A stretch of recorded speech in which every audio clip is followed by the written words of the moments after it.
Normally we see Blood Moon. Yes. Suppose in Legacy, why not? Well, Let's draw the card. We certainly have 4 Blood Moons as well, so don't worry about that. Don't worry about that. 4 fiery confluence in the mix. In the middle seat, we have Becky's playing red-green Scape Shift against Mike Kletz on Mardu Pyromancer. You want to check more Blood Moons? That we're just Blood Mooning in every format? Well, you can't. Yeah, we are. Great. Do we have some standard Blood Suns? No, we don't have that. We just have blue-black control there. Versus mono-black aggro. All right, so we'll start over on Legacy. Caleb and Hoogland. That's a very Jeff Hoogland thing to do. Just have his team register Blood Moon in all the formats. Oh, yeah.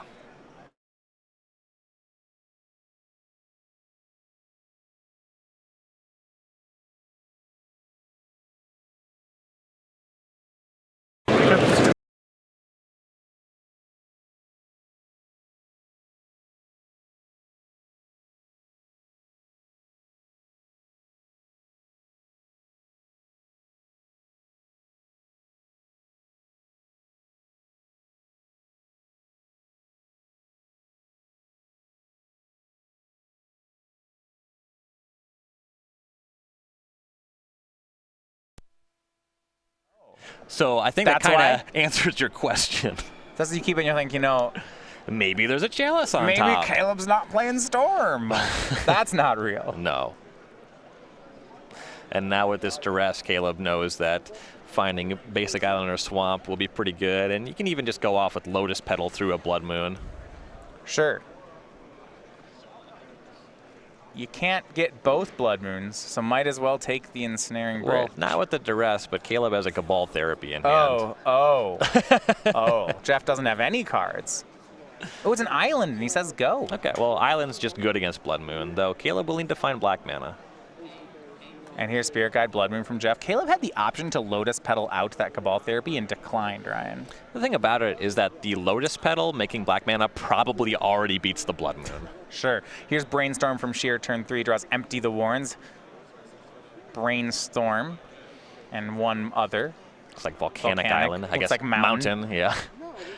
Caleb does already have Cabal Ritual at the ready. And with picking up that Empty, we could just see him make a bunch of goblins. He took the Ensnaring Bridge. Exactly. Hoogland playing a build that is heavy on, he has 4 fiery confluence, but he needs to find mana and he needs to find that card to beat the Empty. Caleb definitely has time to set up, though you do have to worry about Hoogland producing a Chalice of the Void.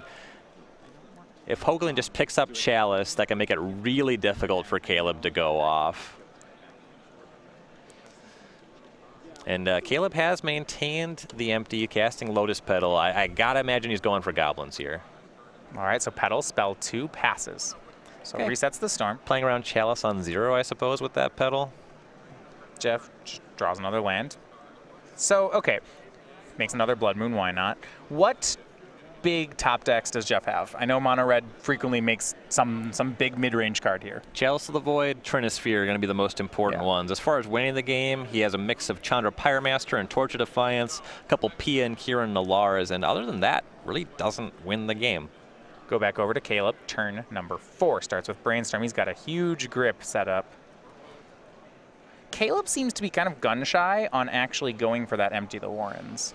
Yeah, the Lotus Petal last turn was interesting. It's paying respect to Trinisphere, or something like Chalice on 0, though I think Chalice on 0 is fairly unlikely when Hoogland has access to Chalice on 1. And these Brainstorms, because of the Blood Moon, aren't particularly good cards. Yeah, you can't fetch away. Yeah. And because you're not able to fetch and reset, I'm really interested in just going off for some number of goblins. I think Caleb could easily make something like 8, but he's just brainstorming that to the top of the deck.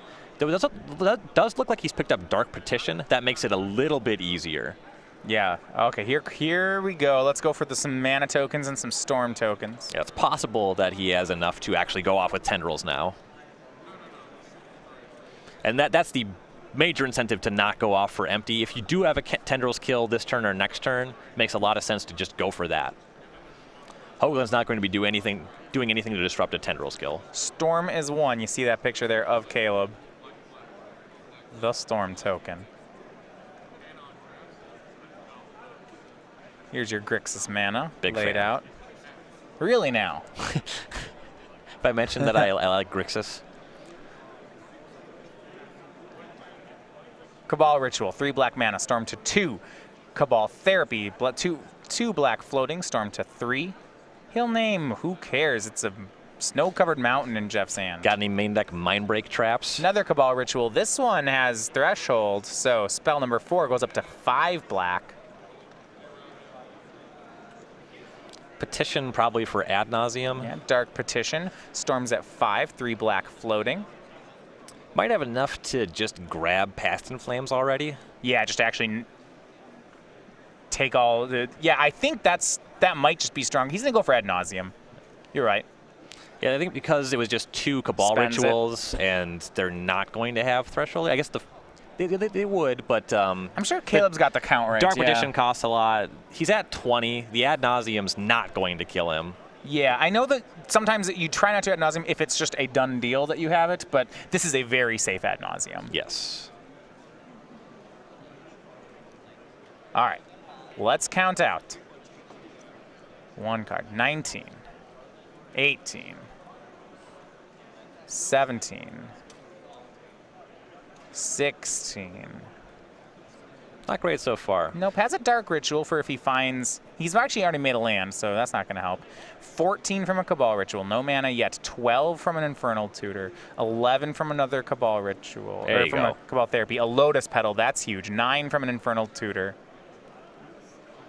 And once he's already cast the Dark Petition, this is super safe. 8 from a Dark Ritual, and then a Lion's Eye Diamond flips, and Jeff picks up the cards. He's played enough Legacy to know where this goes. Yep. Game 1 over to Storm. And honestly, Ryan, I didn't see this going any other way. No, certainly with Jeff mulliganing like he did, didn't have any of the Trinispheres or Chalice of the Voids, which he really needs in this matchup. Game 1 there, over to Caleb Scherer. So 1-0. Now you got to assume that the prison deck is going to have some different prison cards it can go to out of sideboard. Yes, Jeff has some really nice options. All right. Fortunately for Jeff, on the modern table, Mike Kletz with Mardu Pyromancer gets game 1. So right now it's 1 game apiece for each team. We'll go over some of the sideboarded plans and as we get ready for game number 2 of Legacy in just a minute.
Back here, third result is in. Caleb's teammate Paul Muller, both are Storm players, only one of them storming, picking up their game 1 wins.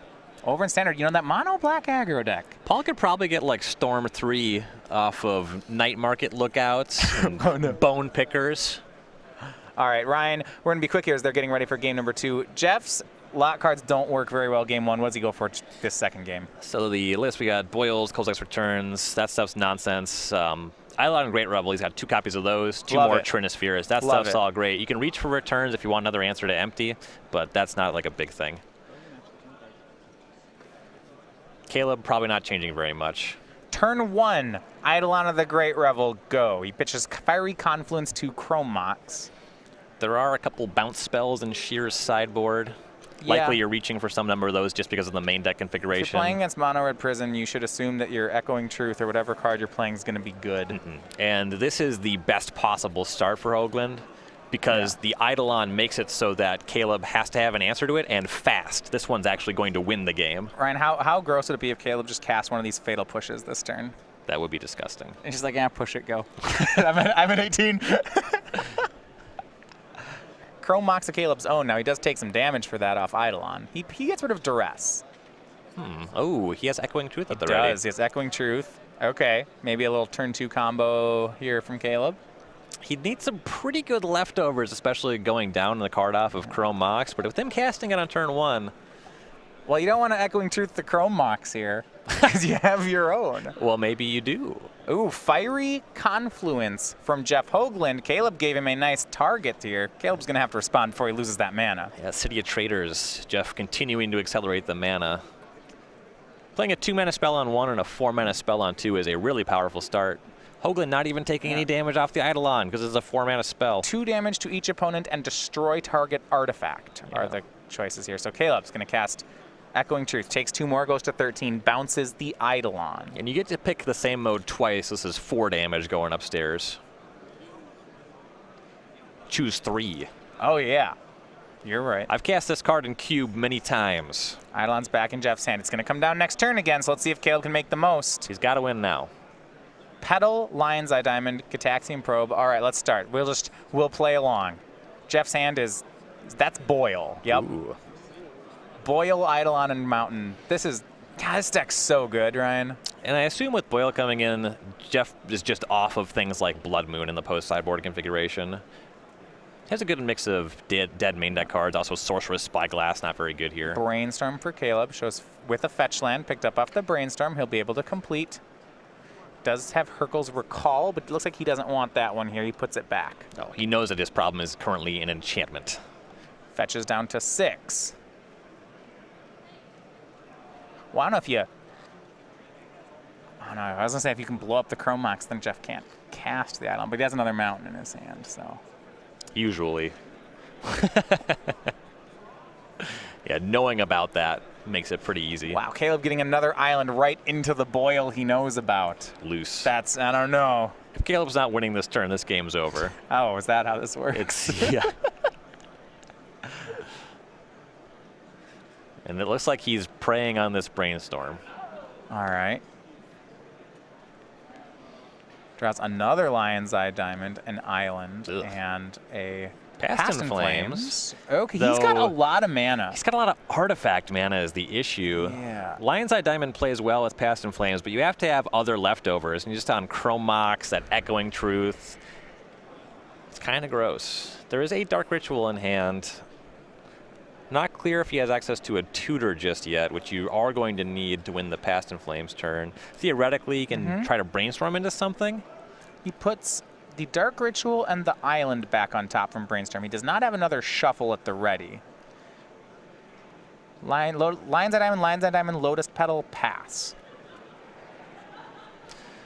All right, so with this setup, you can lead on the Lion's Eye Diamonds, cracking those. You get the flashback Past in Flames. That's no damage off of Eidolon. You already have Echoing Truth in Graveyard. Then you can start comboing from there. And I really want to compliment Caleb's play there. A lot of people would think that's a lot of Storm he just wasted. Jeff, for the turn, just drew Chalice of the Void. And had Caleb not played the way he did, that might have ended the game. Well, not to mention that just with Jeff already having the Eidolon, Caleb can't he start can't his do turn that. on 3-0 mana. He's at 6. That just kills him. Right.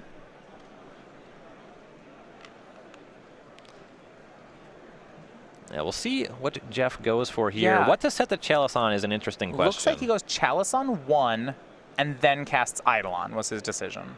Passes the turn. That makes some sense. Yep. But it means Caleb gets those islands for another turn. Mm-hmm. Passed in Flames in hand, picks up a 1-mana card, whatever. He'll discard that. Yeah, that was the Dark Ritual. But with the Can't do Chalice anything? on 1, Caleb's only line involves Chalice checking, and Hoogland's not going to miss that. Is he going to miss that one? No. No, he will not. So Jeff Hoogland, after board, evens things up. And you know that Mono Red, especially on the play, they can steal games against just about anything with things like turn 1 Eidolon. Oh yeah, turn 1 Eidolon. You can have access to some turn 1 Trinisphere draws as well with Chromok, Simian Spirit Guide. Turn 1 Chalice of the Void is certainly live. Yeah, Jeff just has a lot of really good draws in this matchup. Caleb on the play, though, does change the dynamic. The Storm deck, of course, has access to some number of turn 1 kills. This is a matchup where you do just get to freely go for it if you have it. All right, well, they'll have a deciding game here, and game number 3, we'll be back on that one in just a minute.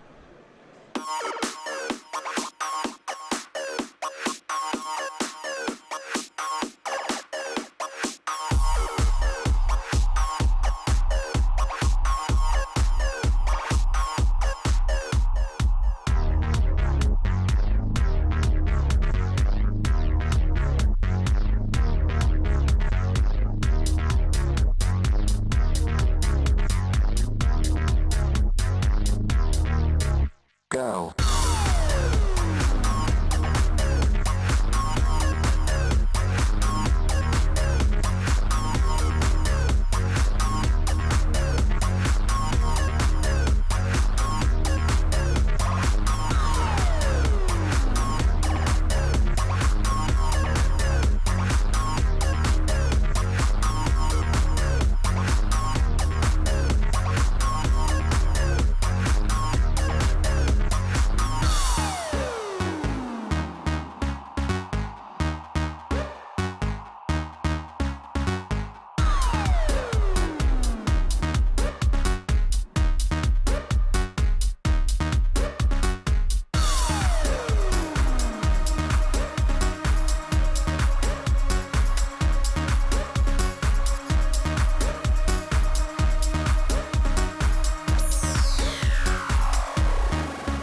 Go.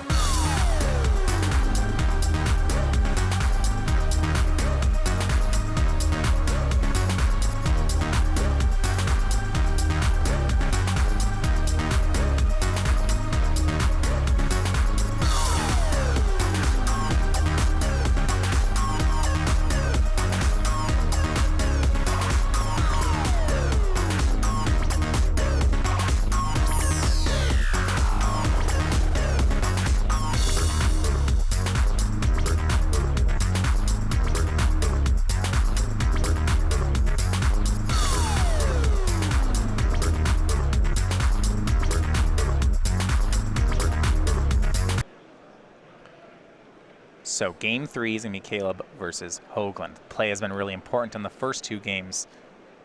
A lot of evening up going on that side. Jeff Hoogland gets game 2. So does teammate Matt Bimonte over in Standard. So their team currently leading 3 games to 2. Caleb hoping teammate Becky Adlman can even things up in Modern, bringing all 3 matches to game 3s. Yep, we're going to start seeing some deciding factors here. Caleb has access to some turn 1 kills. He's really looking for that. Even a hand that has a reasonable pace with a turn 1 duress can be really powerful in this matchup, as Hoogland's drawing to a very small subset of cards. Yes. Well, Ryan, speaking of some small subsets, I got some bingo cards. I guess that kind of works. I'm going to check off here. Chalice the Void on 1. Jeff hits that. If you guys want to play along over at SCG Tour, you can follow us. Team Matthias going to go for... We haven't won yet this year. This is going to be it this weekend. Fetchland cracked after Brainstorm. Boom, 2 squares. Caleb Scherer gave me a storm count of 8 and a Guru basic island. Did he get to 8? Hold on, did he get? He didn't get to 8. Yeah, He got to 6. It's fine. No, he didn't get to 8. He won with it, though. Jeff conceded when it was at 6. I refuse to accept that as an exception. The 6th spell was ad nauseum, and it was in the middle of resolving when Jeff conceded. That is not a storm count of 8. I did already check the box. So I'm sorry that we'll have to get you a new bingo card. You can't really card. change that. Turn 1, Gataxian Probe from Caleb, and we see on Jeff's side, yeah, all right, we have Trinisphere and Chalice of the Void and Chrome Mox in the opener. Yes, we Now, have access to a turn. Well, well you no, actually we don't. This Chrome Mox. So yeah. Kozilek's Return has the Void. That's what a combo. Yeah, so if you imprint it on a Chrome Mox, the Chrome Mox does not make mana. That's disgusting. I believe that's how it works, or rather doesn't work. It can make mana of any color of the imprinted card. Right, and devoid just is the rules of the card. The card is colorless. So devoid is just the worst mechanic. We'll confirm. The question is like, yeah, does it make colorless mana? I don't think so. If you can't imprint, I don't believe you. I don't think that works. I do know that if you do a gathering search for red cards, you will not find Kozilek's Return. Well, it's not a red card. Exactly. I know it doesn't make red mana. He will get Duress from Caleb turn 1. Might not matter. Might take that Chalice or... Yeah, I'll take Chalice of the Void anyway. Yes. Lion's Eye, Diamond, and go. Wants to get around a possible top-decked Chalice. Snow-covered mountain for Jeff. And Hoogland picked up a Blood Sun. That's a card that you can certainly pitch to Chrome Mox, and also not a great card in the matchup anyway. So next turn, Jeff definitely threatening Trinisphere. Yep, and that's the scary one. He picked up Blood Sun. That's... No one cares about that. Chandra, the pickup here, so that can go on a Chrome Mox. Yeah, Scherer does not have much of a combo hand. He does already have Chain of Vapor, and if he's able to make another land drop, he can deal with the Trinisphere if he finds a combo hand, but it's hard to cantrip into it now. Chrome Mox imprinting Blood Sun, Trinisphere for Jeff. Echoing Truth, the pickup for Caleb. Third land says go. So right now, because it has Echoing Truth in hand, the Trinisphere doesn't actually do anything. Yeah, well, the issue is that he also has Chain of Vapor, and when you're full on these reactive cards, or these counter-reactive cards, it means that you're not comboing. And Jeff actually imprinted Blood Sun. That's because he wants to make Chandra Torch of Defiance this turn. Yeah, and now Jeff's able to start going to work here. Ups the Chandra, exiles Chrome Mox. That's going to deal 2 damage to Caleb. Caleb's going to crack that fetch land. Don't know if he's going for any of these bounce spells just yet, because it does not look like he has a combo hand at this point in time. So bouncing any of these permanents would not be really impactful. Yeah, he's going to end step bounce, untap combo. If possible. When he has it. When he has it. Yeah. 3 mana here. Echoing Truth on Trinisphere looks like an end-step play from Caleb. Because he has 2 bounce spells, this is a speculative one, you'd think? Yeah, also, if you just have a cantrip already, this makes it so you could potentially draw into a combo turn, or it makes a cantrip a better draw on this turn. And what does he draw then? Picks up Duress. Well, that's a combination. You can Duress the Trinisphere. Yeah. What if there's 2 of them? That's less good. Says go. Yeah, Caleb's hand's not shaping up here. I think down to 3 cards. Chain of Vapor. Want to say a couple rituals. Chandra exiles. We're going to see Fiery Confluence from Jeff. Might just be a 6-point burn spell. Actually, wait. You can blow up an artifact. You could go for the Lion's Eye Diamonds. You're choosing between recasting the Trinisphere or doing something like blowing up the Lion's Eye Diamond. Well, Caleb's going to need to figure out a way. Over on the Modern table, a Game 3 does not happen. It is Mike Kletz with Mardu Pyromancer, a 2-0 win over Becky Adlman. So Caleb, to keep this match alive, will need to figure out how to combo here. And he's in rough shape. Hoogland currently choosing which of the 2 destructive lines to go for. Turning off that Lion's Eye Diamond and applying some pressure, or just casting Trinisphere. Both of them pretty difficult for Caleb to win through. Yeah. It's going to go with Fiery Confluence, destroys the artifact, and sends 4 upstairs.